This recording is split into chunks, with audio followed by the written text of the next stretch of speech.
सोहन नगर रावी नदी के मोड़ पर बसा पुराना कस्बा था। वहाँ के पुराने हवेली नुमा घरों के बीच एक जमींदार धर्मवीर सिंह का घर भी था। वह अपनी पत्नी राधा और दो बेटियों, बड़ी बेटी विमला जिसकी उम्र 22 साल और छोटी बेटी बेला जिसकी उम्र 18 साल थी, उनके साथ खुशी खुशी जीवन व्यतीत कर रहा था। खेत खलिहान, गुड़ मिल और अनाज मंडी से उसकी अच्छी कमाई होती थी, मगर घर का रंग ढंग सीधा साधा था। राधा ने दिखावे को कभी बढ़ावा नहीं दिया।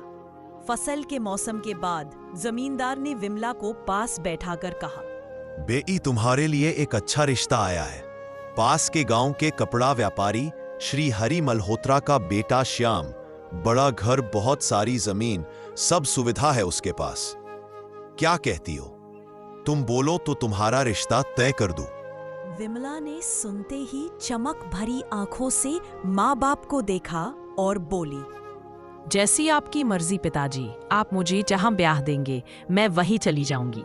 जबकि विमला मन ही मन बड़ा घर और बड़े लोगों के रिश्ते के बारे में सुनकर अंदर से बहुत खुश हो रही थी। बचपन से माँ पिताजी ने सारी इच्छाएं पूरी की हैं। मैं तो ये सोच सोच कर परेशान रहती थी, इतना ऐशो आराम दूसरे घर भी देखने को मिलेगा या नहीं। पर भगवान का एहसान है, उसने मुझे मायका और ससुराल दोनों ही खाते पीते दिए हैं। विमला मन ही मन खुश थी और यह बात जमींदार अच्छे से जानता था। इसलिए उन्होंने अब अपनी दूसरी बेटी बेला से कहा, बेटा, मेरे पास तुम्हारे लिए एक अच्छा रिश्ता आया है। वो है ना हमारे श्री रामा जी, जो राजा के यहाँ खजांची का काम करते हैं। उनका बेटा अभी अभी शहर से पढ़कर आया है। उन्होंने मुझे खुद बुलाया था। उनको तुम बहुत पसंद हो। वो तुमसे अपने बेटे के रिश्ते की बात करना चाहते हैं।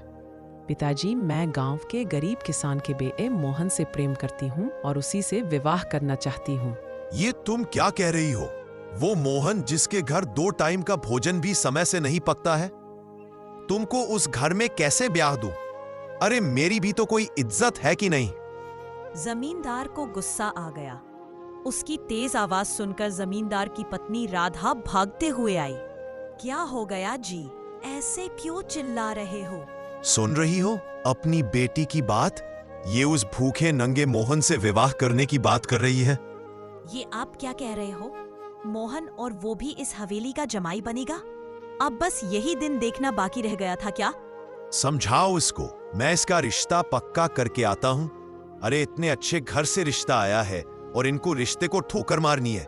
नहीं बेटा, अच्छे रिश्तों को ठोकर नहीं मारते, किस्मत से मिलते हैं आजकल रिश्ते।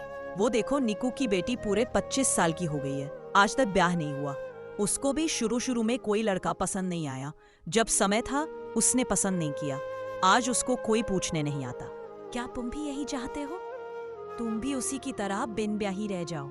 माँ, मैं किसी के अंदर कोई कमी नहीं निकाल रही, बस पिताजी को समझाने की कोशिश कर रही हूँ। मैं जिससे प्रेम करूंगी वही दुनिया का सबसे बड़ा धनवान होगा मेरे लिए। आप बात को समझने की कोशिश कीजिए। माँ, आप पिताजी को समझाइए।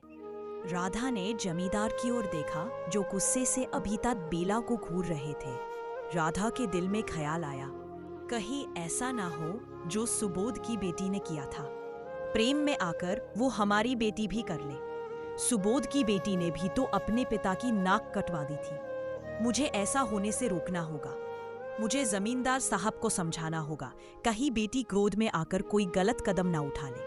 राधा ने जमींदार जी की तरफ देखकर कहा, हम लोग बचपन से अपनी दोनों बेटियों को इतना प्यार देते आए हैं। हमारा मन ऐसा हो रहा है जैसे हम अपनी बेटी के साथ गलत तो नहीं कर रहे हैं। राधा, वही तो मैं सोच रहा हूँ। हमारी बड़ी बेटी बड़े घर की बहू बनने वाली है।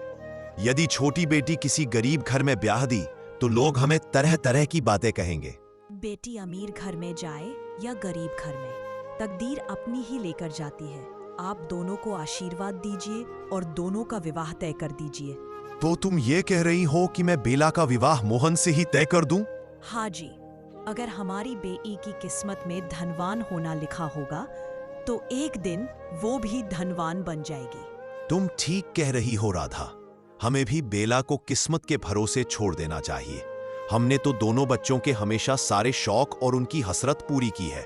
अब ये फैसला भी बेला का ही होना चाहिए। जमींदार और राधा दोनों बेटियों का विवाह करा देते हैं। विवाह के बाद विमला एक बड़े से घर में जाती है और बेला छोटी सी झोपड़ी में जाती है। दोनों बहनों का घर आमने सामने था। बीच में बस एक नदी थी। विमला अपने घर की छत से बेला का छोटा सा घर देखते हुए शान से बोली, देख रहे हो इस झोपड़ी में बेला कैसे पड़ी हुई है। यदि पिताजी की बात मान ली होती तो आज यह दिन नहीं देखना पड़ता। हाँ, तुम सही कह रही हो। ये मोहन भी ना राजा के यहाँ छोटे मोटे काम करता है।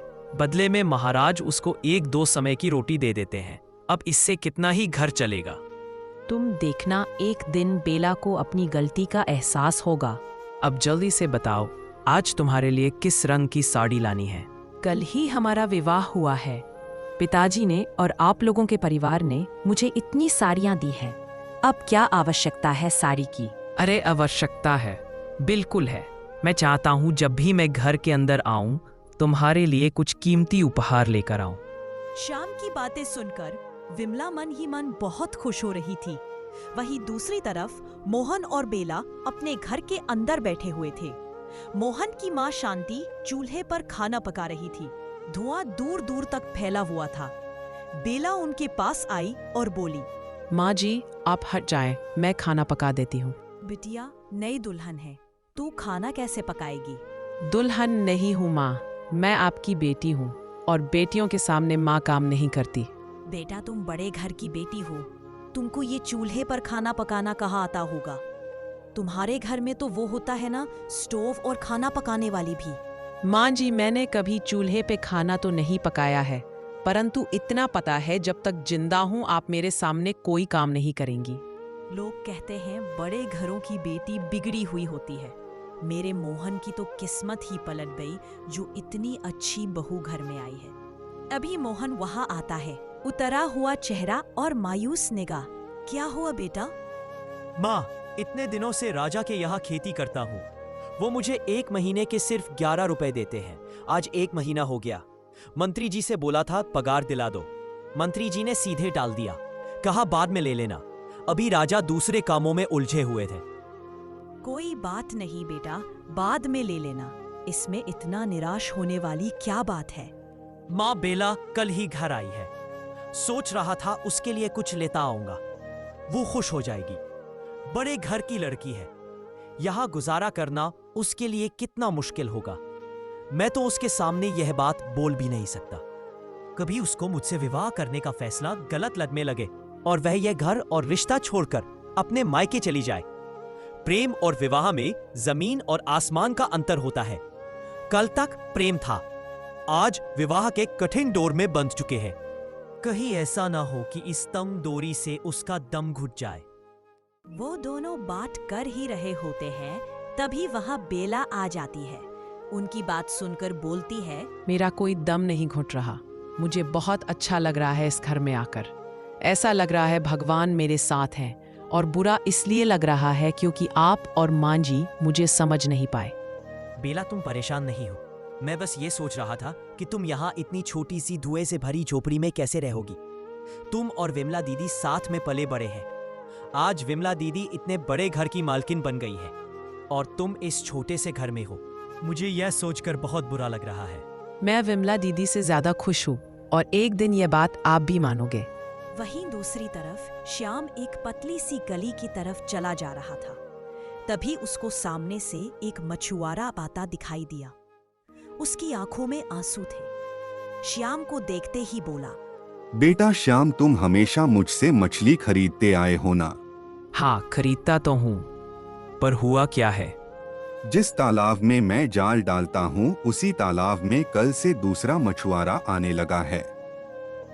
उसका कहना है कि वह राजा का खास आदमी है। अब से तालाब की सारी मछलियाँ वो ही ले जाएगा। यदि उसने मुझे मछली नहीं पकड़ने दी तो मेरे छोटे छोटे बच्चे क्या खाएंगे? वो तो भूख से मर जाएंगे। मुझे तो मछली पकड़ने के सिवा कोई दूसरा काम आता भी नहीं है। अरे काका, फिक्र क्यों करते हो मेरे होते हुए? चलो मेरे साथ चलो, मैं देखता हूँ कौन तुमको मछली पकड़ने से रोकता है। श्याम मछुआरे के साथ साथ चलने लगता है। कुछ ही देर में वो तालाब के किनारे आ जाते हैं। जहां पहले से ही एक आदमी जिसका नाम रतन था बैठा हुआ था। श्याम रतन के सामने आकर कहता है, तुम इसे तालाब से मछली पकड़ने क्यों नहीं दे रहे हो? अरे वह गरीब आदमी है, उसके बच्चे भूख से मर जाएंगे। बात तो आपकी ठीक है साहब, पर यह तालाब तो मैं अब इस मछुआरे को नहीं दूंगा। यदि आप बोले तो इस तालाब का एक हिस्सा मछली मैं आपको दे सकता हूँ। मछलियाँ खाने का हमें शौक है, पर एक हिस्सा मछलियाँ तो बहुत होती है। यह तालाब तो मछलियों से भरा पड़ा है, इतनी मछलियों का मैं क्या करूँगा? सोच कर देखो साहब, एक हिस्सा मछली बेचकर मैं पैसे आपके घर आपको देकर आऊंगा। आपको कुछ नहीं करना है, बस इस मछुआरे से मुझे यह तालाब दिला दो। रतन यह साहब गांव में सबसे अधिक ईमानदार और पैसे वाले हैं। जिनका ईमान तू खरीदने की बात कर रहा है वो बिकाऊ नहीं है। एक बार साहब अपने मुंह से बोल देते तो मेरे लिए फैसला करने में आसानी होती। हो गया फैसला, अब यह तालाब रतन के पास ही रहेगा। ये आप क्या कह रहे हैं श्याम बाबू? अरे मैंने कितने साल आपकी सेवा की है। हाँ, इतने साल तुमने सेवा की, अब रतन को भी थोड़ा सा मौका दो। ऐसा मत कीजिए साहब, मेरे छोटे छोटे बच्चे भूख से मर जाएंगे। अरे कुछ तो दया कीजिए। श्याम ने उसकी एक ना सुनी, और ये सब ना पहली बार था ना आखिरी बार। वो लोगों को ऐसे ही ठग कर पैसे कमाया करता था, इसलिए उसके पास इतना पैसा जमा हो गया था। वहीं दूसरी तरफ मोहन रात होने के बाद अपने घर लौट रहा था। थकान से उसकी हालत खराब थी। वो जैसे ही श्याम के घर के पास पहुंचा, उसके कानों में किसी के रोने की आवाज पड़ी। अरे यह किसके रोने की आवाज है? यह तो विमला दीदी का घर है ना? कहीं दीदी किसी मुसीबत में तो नहीं? मोहन आगे बढ़ता गया। वो जैसे जैसे आगे बढ़ रहा था, रोने की आवाज उतनी तेज हो रही थी। मोहन ने सामने जो देखा उसको देखकर उसके मुंह से निकला, यह औरत इतनी रात को यहाँ क्या कर रही है? और यह है कौन? मुझे इस औरत से बात करनी होगी। मोहन आगे बढ़ा और औरत से बोला, काकी क्या हुआ आपको? आप इतनी रात को यहाँ क्या कर रही है? और इतना ज्यादा रो क्यों रही हो आप? क्या बताऊं बेटा, श्याम जी को कब से हवेली के बाहर बुला रही हूँ, वो है कि निकल ही नहीं रहे। आपको श्याम जी से काम है, रुको मैं उनको बुला देता हूँ। बेटा वो बाहर नहीं आएंगे। क्यों काकी? कल मेरी बेटी का विवाह है। मैंने अपनी बेटी के लिए कुछ जेवर बनवाकर श्याम जी की हवेली में रख दिए थे। यह सोचकर मैं गांव की छोटी सी झोपड़ी में रहती हूँ। चोरी हो गए तो क्या करूंगी? अब श्याम बाबू का शान से दरवाजा पीट रही हूँ, वो दरवाजा ही नहीं खोलते। काकी हो सकता है श्याम बाबू घर पर ना हो, वरना ऐसा नहीं हो सकता कि आपकी जेवर वो रख लेंगे। अरे आपने खून पसीने की कमाई से जेवर बनाए हैं, वो रख नहीं सकते। आप एक काम करो, मेरे घर चलो, पानी पियो, थोड़ा आराम करो, फिर आकर श्याम बाबू का दरवाजा खुलवाना। शायद तब तक श्याम बाबू भी आ जाए। बेटी श्याम घर ही में है, मैंने खुद उसको घर के अंदर जाते हुए देखा है। मोहन सोच में पड़ गया। जब श्याम अंदर है तो वो दरवाजा क्यों नहीं खोल रहा? अब उसको भी सच जानना था। उसने जोर से आवाज लगाई, श्याम बाबू, ओ श्याम बाबू, जरा दरवाजा खोलो, हवेली के बाहर आपसे मिलने कोई आया है। श्याम के कानों में मोहन की आवाज पड़ी तो वह विमला से बोला, कहीं आज फिर से तो उसके घर में आटा खत्म नहीं हो गया जो मुंह उठाकर यहाँ चला आया। मेरी हवेली की चौखट पे तुम्हारा गरीब जीजा क्या कर रहा है? सच बोलूं तो मुझे यह गरीब लोग कुछ ज्यादा पसंद नहीं है। घर में जरा सी तंगी हुई नहीं कि कटोरा उठाया और अमीर रिश्तेदारों के घर चल देते हैं मांगने। अरे भाई, अमीर लोग तो दिन रात मेहनत करते हैं, तब जाकर यहाँ तक पहुँचते हैं। तुम गरीब लोगों की तरह नहीं जो बस घरों में पड़े रहते हैं, काम के नकाज के दुश्मन अनाज के। उसकी बातें सुनकर विमला को थोड़ा अजीब तो लगा, क्योंकि वो उसकी बहन का पति था, पर उसको भी गरीब लोगों से कोई खास लगाव नहीं था। मोहन, आपको तो क्या घर में किसी को पसंद नहीं है। पिताजी ने तो बेला को बहुत डांटा भी था और माँ ने भी बहुत समझाया था बेला को, पर वो नादान है, कुछ समझी नहीं और इस भूखे नंगे के घर आकर बैठ गई। इन लोगों ने शादी में बेला को एक साड़ी तक नहीं दी। मुझे तो यह समझ नहीं आ रहा बेला उस झोपड़ी में कैसे रह रही है। किसी अमीर के घर में उसने शादी की होती तो आज वह हमारी चौखट पर नहीं आता। मुझे तो यह सोच सचकर चिंता हो रही है। हम दोनों बहनों का घर नदी के किनारे ही है। अब इन लोगों का आना जाना लगा ही रहेगा। चलो तुम यहीं रुको, मैं उस भिखारी को मना करके आता हूँ। अरे एक बार देने से कमी तो नहीं आएगी हमारी हवेली में, मगर चिंता इस बात की है कि उसको आदत बन जाएगी जो हमारे लिए बहुत हानिकारक होगा। आप मना कर दीजिए, तब तक मैं आपके लिए पकौड़े बनाकर लाती हूँ। श्याम घर से बाहर निकला तो मोहन के साथ बूढ़ी काकी को देखकर चौंक गया। उसने मन में सोचा, अरे मैंने तो सोचा था ये बूढ़ी औरत अब तक जा चुकी होगी, परंतु ये तो अभी भी यहीं खड़ी हुई है। अब मैं क्या करूं? इस मोहन को यदि सच्चाई का पता लग गया ना, तो ये जमींदार जी को मेरी सच्चाई बता देगा और जमींदार की नजरों में मैं हमेशा के लिए गिर जाऊंगा। अरे क्या हुआ श्याम बाबू, हवेली का दरवाजा क्यों नहीं खोल रहे थे? वो क्या है ना कि मैं नहा रहा था। अब नई नवेली दुल्हन है घर में, अब वो तो हवेली का दरवाजा नहीं खोल सकती ना। आप नहा रहे थे, पर आपके बाल तो मुझे सूखे सूखे लग रहे हैं। वो मैं नहाने जा ही रहा था, गया नहीं था। अब नई नई पत्नी है तो उससे बात करने में देरी तो हो ही जाती है।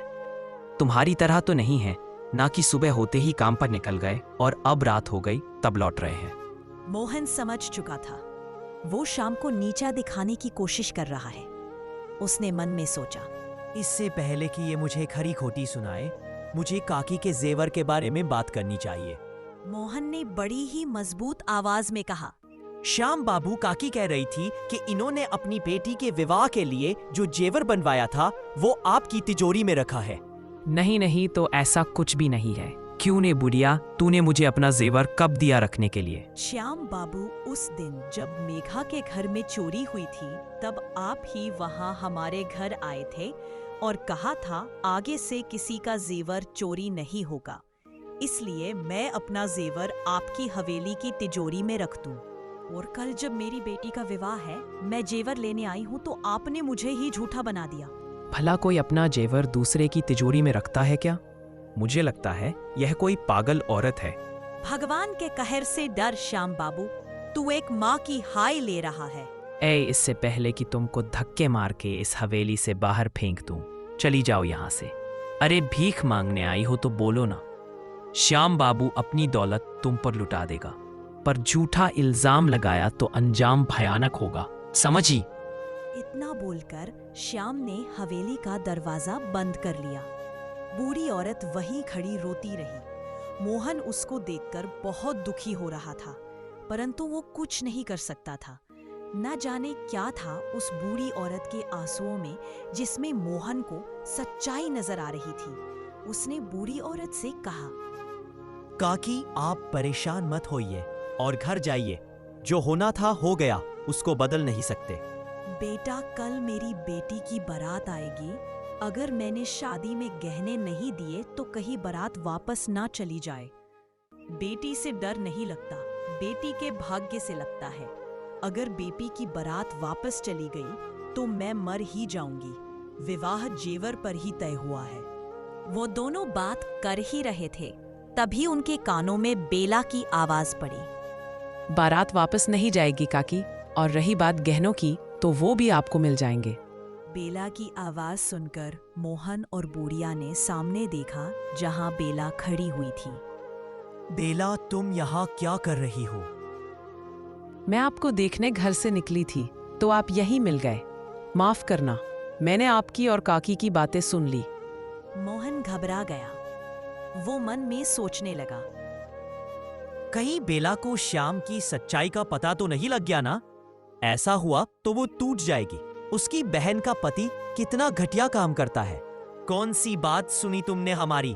यही कि काकी की बेटी का विवाह जेवर पर तय हुआ है। अगर जेवर नहीं दिए गए तो विवाह टूट भी सकता है, यही ना? वैसे तुम इतना घबराए हुए क्यों हो?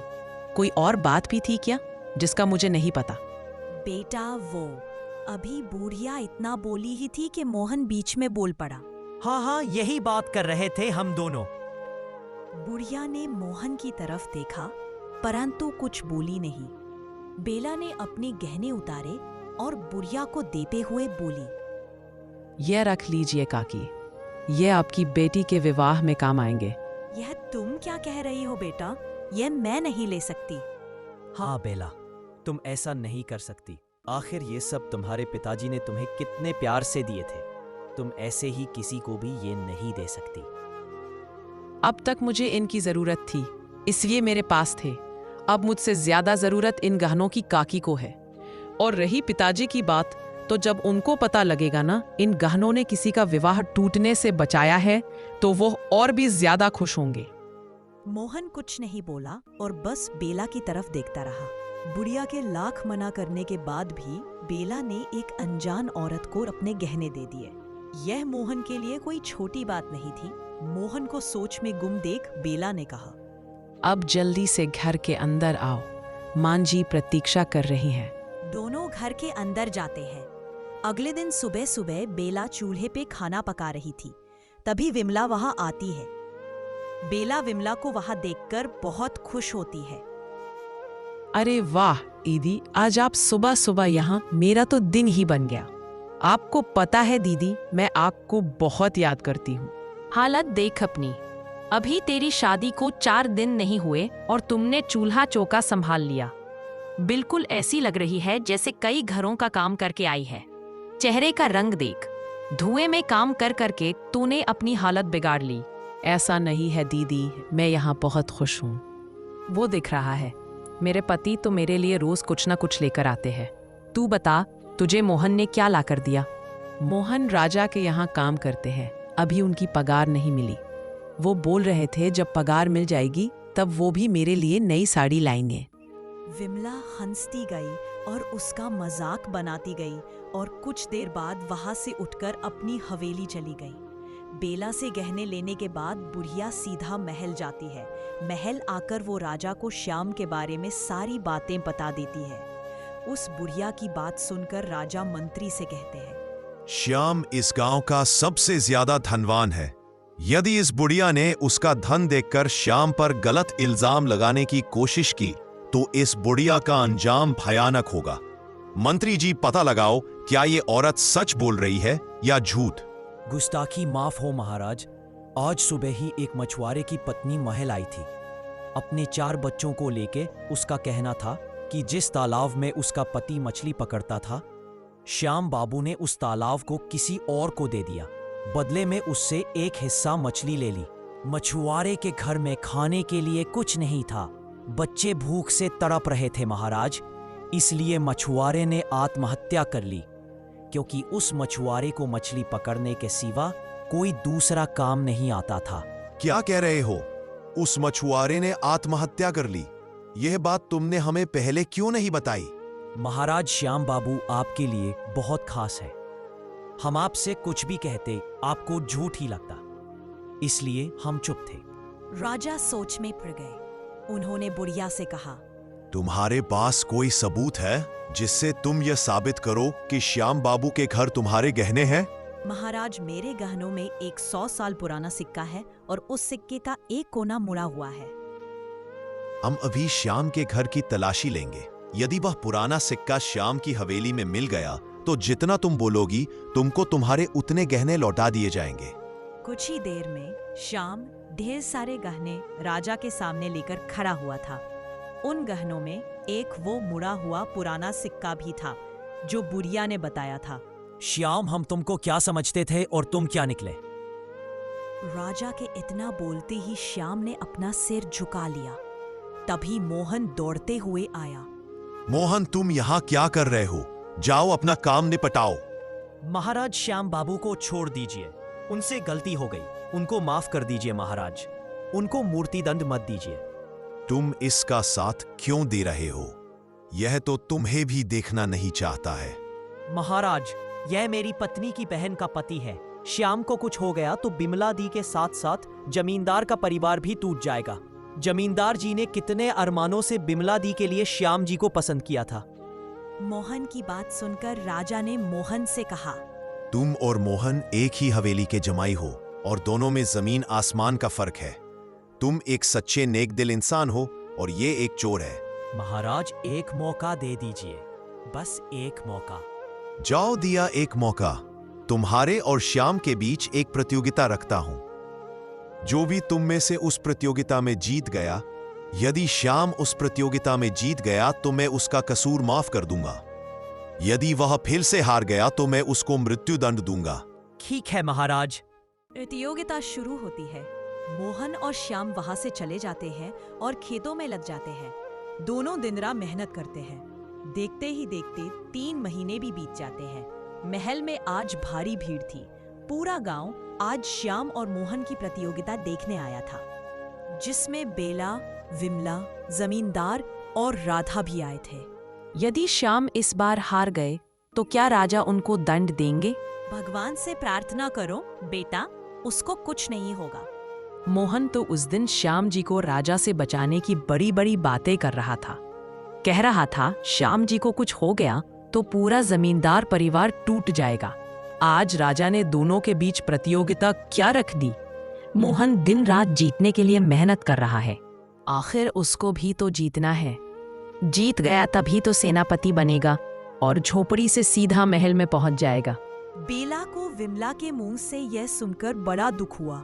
वो जानती थी मोहन बहुत मेहनत कर रहा है श्याम को बचाने की, पर अफसोस विमला अभी भी मोहन को ही बुरा भला कह रही थी।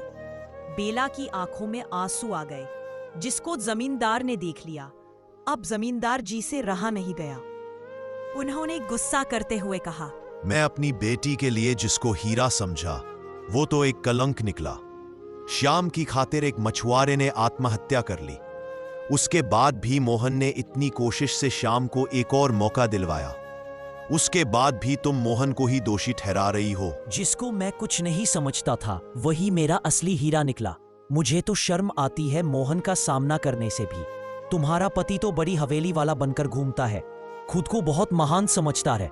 अरे चोर है वो चोर। अपने पिता के मुंह से यह सुनकर बेला को बहुत अच्छा लग रहा था। तभी राजा के सामने मंत्री आकर बोला, महाराज, प्रतियोगिता का पता लग गया है। जो सैनिक अपने खेतों में भेजे थे वह वापस आ गए हैं। क्या कहना है उनका? महाराज, सबसे ज्यादा अनाज जिसके खेतों में उगा है वो श्याम है। बधाई हो श्याम तुमको। मैंने जीवन दान दे दिया, परंतु भूलना नहीं, यह जिंदगी तुमको सिर्फ और सिर्फ मोहन के कारण मिली है। क्या मैं पूछ सकता हूं, श्याम ऐशो आराम से पलने वाला आदमी खेतों में सबसे ज्यादा अनाज कैसे उगा सकता है?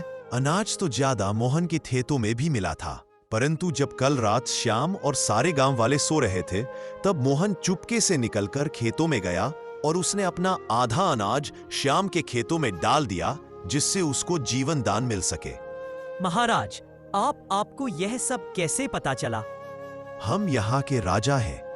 हमको उसी दिन पता लग गया था तुम कुछ ना कुछ जरूर करोगे, जिस दिन तुम श्याम के लिए हमारे सामने अड़ गए थे, और इसीलिए हमने तुम पर नजर रखी और कल रात अपनी आंखों से तुमको अनाज डालते भी देख लिया। तो क्या अब मुझे मृत्यु दंड देंगे महाराज? मोहन ने इतनी मेहनत इसलिए की क्योंकि तुमको वह बचाना चाहता था, और हम मोहन की मेहनत देखकर बहुत खुश हैं। इसी खुशी में हम तुमको जीवन दान देते हैं और मोहन को इस महल का सेनापति घोषित करते हैं। आज से मोहन और उसका परिवार महल में ही रहेंगे। महल को मोहन जैसे युवक की खास जरूरत है। ये सब सुनकर सब बहुत खुश हुए। विमला ने बेला से कहा, मैं मोहन को कितना गलत समझ रही थी और मोहन ने कितना सब किया हमारे लिए। मैं तुमको कितने ताने मारती थी। मैं यह तो नहीं कह सकती कि तुम मुझे माफ कर दो, क्योंकि मैं तुम्हारी माफी के लायक नहीं। कैसी बातें कर रही हो दीदी? बड़े कभी छोटे से माफी नहीं मांगते, और मोहन ने वही किया जो उनका फर्ज था। तभी श्याम ने मोहन से कहा, भाई मुझे माफ कर दे, मैंने तेरे साथ बहुत गलत किया, बहुत बुरा भला बोला तुझे। जो हुआ उसको जाने दो। आगे जिंदगी पुकार रही है, उसका स्वागत करो। चलो विमला दीदी से मिल लो। समझ नहीं आ रहा है जमींदार जी, और अपनी पत्नी से कैसे आंखें मिलाऊंगा। अरे सब ठीक हो जाएगा, आओ भाई साथ चलते हैं। वो दोनों बेला और विमला के पास आकर खड़े हो जाते हैं। जमींदार मोहन से कहते हैं, बेटा मुझे माफ करना, मैंने तुमको बहुत गलत समझा। पिताजी, आपने मुझे वो समझा जो मैं था। नहीं बेटा, तुम तो एक बहुत ही सुलझे हुए इंसान हो। बस मुझे तुमको पहचानने में थोड़ी देरी हो गई। कोई बात नहीं पिताजी, मैं आज बहुत खुश हूँ। आपने मुझे बेटा कहकर बुलाया। और फिर सब अपने अपने घरों को चले जाते हैं। मोहन महल में आकर रहने लगता है। श्याम भी उसके बाद छोटा मोटा काम करने लगता है और बाकी का जीवन खुशी खुशी व्यतीत करते हैं।